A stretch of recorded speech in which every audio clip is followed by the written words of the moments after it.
तो ऐसे में पीपल्स पार्टी और नून लीग ने 27वीं आईनी तरमीम का मुसव्वदा फाइनल कर लिया है और जैसे कि मुज़ाकरात भी कामयाब हो चुके हैं और मुसव्वदा भी फाइनल कर लिया गया है। इसी पर मजीद बात कर लेते हैं। वकार सेधा हमारे साथ मौजूद है। जी वकार, बताइएगा, मुसव्वदा फाइनल कर लिया गया है, फिर क्यों इतनी ताखीर हो रही है?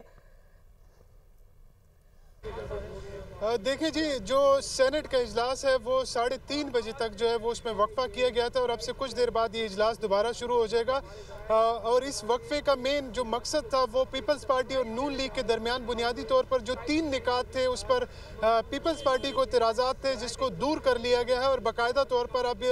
फाइनल प्रिंटिंग के लिए बिल भेज दिया गया है। और इसके अलावा जो इसकी कमेटी रिपोर्ट है वो फारूक एच नाइक जो है वो अब से कुछ देर बाद सेनेट में पेश करेंगे, जिसके बाद इस बिल की बाकायदा तौर पर शिकवार जो है वो मंजूरी ली जाएगी।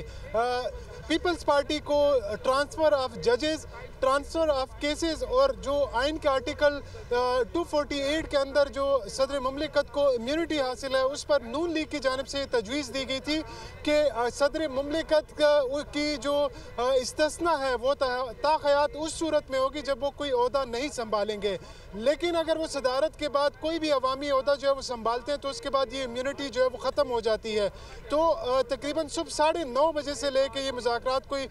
5 घंटे से ज़ायद जो है वो जारी रहे, जिसमें जो हुकूमती वफ्द है उसमें सेनेटर इसहाक डार, आज़म नज़ीर ताड़ और बैरिस्टर अकील थे और उसके अलावा जो तारिक फजल चौधरी है वो शामिल थे, जबकि पीपी वफ्द में शेरी रहमान, फारूक एच नाइक, उसके अलावा मुर्तज़ा वहाब,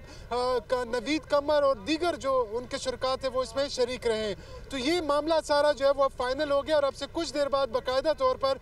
ये बिल जो है वो मंजूरी के लिए सेनेट में पेश किया जाएगा और बाकायदा तौर पर इसकी शिकवार जो मंजूरी है वो ली जाएगी। बहुत शुक्रिया आपका।